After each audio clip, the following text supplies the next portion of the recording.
eres una vergüenza. Ni se te ocurra presentarte, me dijo mi papá antes de la graduación de mi hermana. Pero aún así, entré, y en cuanto lo hice, uno de sus profesores volteó hacia mí y dijo: bien hecho. La sala se quedó en silencio, y fue entonces cuando se revelaron sus verdaderos rostros. Hola, Reddit, crecí siendo el hijo invisible, no el rebelde, ni el favorito, solo invisible. Mi hermana Maya era todo lo que mis papás siempre soñaron: inteligente, obediente, elegante y, sobre todo, un reflejo de sus propias ambiciones. Era su hija trofeo, presumida en cada reunión familiar, enmarcada en cada foto de la sala, la que recibía los discursos de «estamos tan orgullosos de ti». Y yo solo estaba ahí, como la silla extra en la mesa. Si sacaba una calificación B, era porque no me esforzaba. Si Maya sacaba una A, era porque era una genia. Cada logro mío era insuficiente, cada error, una prueba de que era la decepción de la familia. A los 18, me harté, no grité, no discutí. Simplemente me fui, en silencio, sin drama. Me mudé con nada más que una maleta y una laptop que compré con trabajos de medio tiempo después de clases. Ni siquiera les dije a dónde iba, nadie preguntó. No llamaron, no mandaron mensajes. Para ellos, yo no existía. Y de cierta forma, eso fue liberador.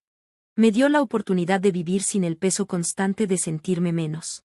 Pasaba las noches trabajando medio tiempo y los días enseñándome a programar, a presentar ideas, a construir algo desde cero. Fracasé muchas veces, pero cada error me enseñó algo. Eventualmente, fundé una startup tecnológica, trabajé como loco, noches sin dormir, y en 4 años, explotó. Los inversionistas empezaron a llamar, los contratos llegaban solos. Antes de cumplir 25, ya era el CEO de una empresa multimillonaria. Pero aún así, nunca supe nada de mi familia. Ni una felicitación, ni un mensaje. Solo silencio. Y estaba bien. O al menos, eso me decía a mí mismo. Luego llegó la graduación de Maya. No pensaba ir, ni siquiera sabía qué sería hasta que un amigo de la infancia lo mencionó de pasada. Pero algo dentro de mí se movió. Tal vez era curiosidad. Tal vez una necesidad de cerrar un ciclo. O tal vez, solo tal vez, quería ver si ahora sí me reconocían. Le mandé un mensaje educado a mi papá, diciéndole que estaría en la ciudad y consideraba asistir. Su respuesta fue inmediata y brutal. Eres una vergüenza, ni se te ocurra arruinarle el día a Maya. Me quedé viendo ese mensaje un buen rato. No debería haber dolido. Después de tantos años, ya debería estar acostumbrado. Pero de alguna manera, esas palabras todavía lastimaban. No era solo rechazo, era desprecio, como si aún fuera ese niño invisible que veían como carga. Estuve a punto de no ir, casi. Pero luego pensé, no, esta vez no, he trabajado demasiado, he llegado demasiado lejos, y ya no soy el mismo, no voy a dejar que él decida dónde pertenezco. Así que compré un traje que gritaba éxito, elegante, impecable. Llegué en un auto que pagué de contado. No lo hice para presumir. Lo hice para caminar con la frente en alto por primera vez, sin sentirme como el sobrante en su narrativa perfecta. El día de la graduación, el auditorio estaba lleno de familias tomando fotos, con flores, y aplaudiendo cada nombre que llamaban. Llegué justo cuando el grupo de Maya estaba por pasar. Busqué entre la multitud y vi a mis papás sentados al frente, espaldas rectas, rostros brillando de orgullo. No me vieron, o tal vez, eligieron no hacerlo. Entonces Maya subió al escenario. Los aplausos fueron estruendosos. Las cámaras no dejaban de disparar. Y en ese momento, se veía radiante, con honores, su sonrisa enorme. Era todo lo que ellos siempre quisieron que fuera. Sentí una mezcla extraña de emociones, orgullo, sí, pero también tristeza, porque incluso ahora, sabía que no pertenecía a ese momento tan perfecto. Y entonces, sucedió. Cuando Maya bajó del escenario, uno de sus profesores, un señor mayor, con mirada aguda y una presencia imponente, se acercó al micrófono. Comenzó agradeciendo a donadores, colaboradores y mentores que apoyaron a la generación. Y luego, hizo una pausa. Hay alguien en la audiencia hoy que merece un reconocimiento especial, dijo.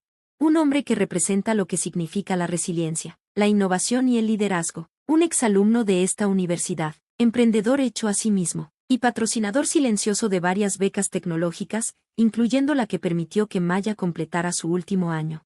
Demos un aplauso al CEO de ArcVice Technologies, el señor Nathan Hall. Por un segundo, me congelé. Todo el auditorio volteó a verme, todos los ojos estaban sobre mí. Y luego vinieron los aplausos. No un aplauso educado, ni uno tímido. Una ovación de pie, completa. Incluso los estudiantes aclamaban. Sacaban sus teléfonos. Señalaban, murmuraban, susurraban. Me levanté lentamente. El corazón me latía con fuerza. Y justo en ese momento, solo en ese momento, crucé miradas con mi padre. Parecía que había visto un fantasma, mandíbula tensa, ojos abiertos de par en par. El rostro de mi madre estaba pálido. Maya, sin embargo, sonreía con orgullo. Fue quien más fuerte aplaudió. Y en ese instante, entendí, ella lo sabía. Siempre lo supo. Pero no caminé hacia ellos, solo asentí con la cabeza y me senté de nuevo. La sala seguía zumbando de murmullos. Y en el silencio que siguió, vi algo más satisfactorio que su sorpresa. Vi cómo se les caía la máscara. Porque por primera vez, no estaban orgullosos. Estaban expuestos. La mentira que se contaron, que yo era el fracaso, el caso perdido, la decepción, se desmoronaba frente a un público. Y no podían detenerlo. Después de la ceremonia, me quedé cerca de la salida, saludando a profesores, estudiantes y hasta algunos reporteros que pedían entrevistas. Maya se separó de su grupo y corrió hacia mí. Me abrazó con fuerza y me susurró, no tenías que hacer esto, pero gracias por todo, no estaría aquí sin ti. Le dije que se lo había ganado, porque era verdad. Ella merecía cada parte de su éxito. Pero mientras mi papá se acercaba lentamente con una sonrisa forzada, me di cuenta de algo. No estaba ahí para demostrarle nada a él. Estaba ahí para demostrarme algo a mí mismo. Que yo pertenecía. Que ya no era invisible. Él abrió la boca para hablar. Y las palabras que dijo cambiaron todo lo que alguna vez pensé sobre mi familia. Mi padre se paró frente a mí. El mismo hombre que una vez me dijo que era una vergüenza. El mismo que se negó a verme como algo más que una sombra detrás del brillo de Maya. Pero esta vez, no había condescendencia en sus ojos, ni arrogancia. Solo confusión, incomodidad, tal vez hasta miedo. Extendió la mano, forzó una sonrisa y dijo, Nathan, no nos dijiste que te iba tan bien. No le tomé la mano. Solo lo miré, sin enojo, ni siquiera con rencor, sino con la confianza tranquila de alguien que ya no necesita aprobación. Durante años, busqué esa mirada de orgullo en él. Durante años, quise que dijera que estaba orgulloso, que yo importaba. Pero ahora, de pie frente a él, entendí que ya no necesitaba eso. No de él. Dejé que el silencio hablara hasta que su mano cayó torpemente a su costado. Tú me dijiste que no viniera, le dije con calma.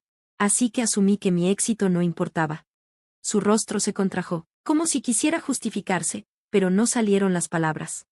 Mi madre se acercó detrás de él, frotándose las manos, su sonrisa igual de falsa.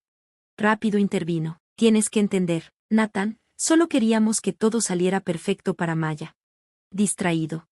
Eso era para ellos. No su hijo. No un hombre que construyó algo desde cero. Solo una verdad incómoda que no querían enfrentar.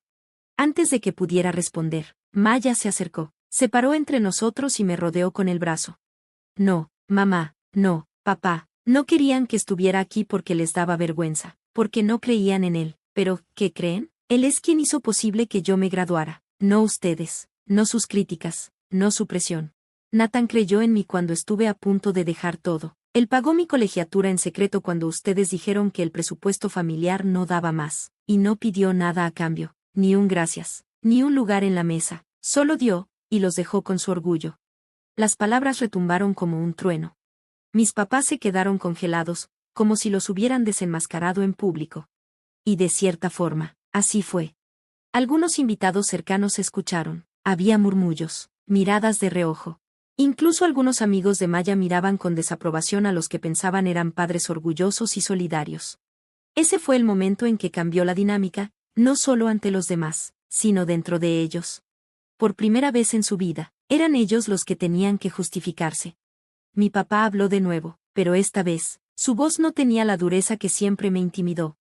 Nathan, no lo sabía, solo, no pensé. Nunca pensaste, lo interrumpí, firme. Nunca pensaste que yo podía hacer más, solo viste lo que querías ver. Cuando batallaba, decías que era flojo, cuando me fui, que era un cobarde, y cuando triunfé, dijiste que fue suerte. Pero no fue suerte, fue dolor, fueron años de silencio, fue aprender a sobrevivir sin una familia. Los ojos de mi madre se llenaron de lágrimas y estiró los brazos, como si un abrazo pudiera reparar décadas de daño. Por favor, no queríamos hacerte daño, simplemente no te entendimos. No, no querían entenderme, respondí. Tenían a su hija perfecta, no había espacio para otra historia, y ahora que esta historia no encaja en su narrativa, están intentando reescribirla. Maya respiró hondo y los miró directo a los ojos. Tienen que dejar de fingir que no lo rechazaron, lo hicieron, lo trataron como un fracaso, y aún así, él llegó más alto de lo que nadie imaginó. Eso dice más de él que lo que jamás dirá de ustedes. Ya no quedaba nada por decir, nada que pudiera deshacer lo hecho. Los aplausos de antes no fueron solo por mis logros, fueron un ajuste de cuentas, un desenmascaramiento público. Y por una vez, el peso del juicio era suyo. Mientras la gente comenzaba a irse y la ceremonia terminaba, Maya se volvió hacia mí con una sonrisa. Creo que es hora de celebrar de verdad, sin fingir, sin sonrisas falsas, solo tú y yo, como debió haber sido siempre. Caminamos hacia el estacionamiento, lejos de quienes nunca me vieron realmente, y hacia un futuro que construí con mis propias manos. Maya me apretó el brazo, con la voz suave. Siempre creí en ti, ¿sabes? Incluso cuando ellos no lo hacían. Sonreí, por fin en paz. Lo sé, le dije. Por eso nunca me rendí. Mientras manejábamos, Maya me confesó algo que me dejó helado. Dijo que en su último año, cuando ya no podía más y pensaba en rendirse, escuchaba un podcast, donde un joven empresario hablaba sobre cómo superar la duda, el aislamiento y la decepción familiar. No sabía que ese conferencista, que solo usaba sus iniciales, NH, era yo. Dijo que esa voz le dio fuerza para seguir adelante, que aunque no sabía que era su propio hermano, ese hombre la mantuvo de pie. Cuando se enteró que era yo, lloró sola durante horas, porque en el fondo, siempre supo que yo valía mucho más de lo que nuestros padres creían. Y se odiaba por no haber hecho más. Paramos en un restaurante pequeño en una azotea, lejos de la ceremonia, la tensión y el pasado. Solo nosotros dos. Por primera vez en años, me sentí ligero, libre. Brindamos por el futuro, no solo el suyo o el mío, sino uno donde ambos importamos. Donde el apoyo no es condicionado y el amor no es transaccional. Maya habló de empezar su propia fundación. Quería trabajar con jóvenes de escasos recursos en educación tecnológica. Me pidió que la ayudara, no con dinero, sino con guía y mentoría. Le dije que sí sin pensar. Esa noche, recibí un mensaje en el celular. Era de mi papá. Solo 2 palabras. Lo siento. No respondí. No porque estuviera enojado, sino porque por fin entendí que no todas las disculpas necesitan respuesta. Algunos se disculpan para aliviar su culpa. Otros porque finalmente ven el daño que causaron. Y otros, bueno, porque el silencio les pesa más de lo que pueden soportar. Pero yo ya había seguido adelante. A veces, no necesitas demostrarle nada a quienes nunca quieren vivir. A veces, basta con convertirte en todo lo que dijeron que no serías, y alejarte con frente en alto, sabiendo que su silencio ya no es pecado. Porque la verdadera victoria es vivir bien y ser imposible de ignorar.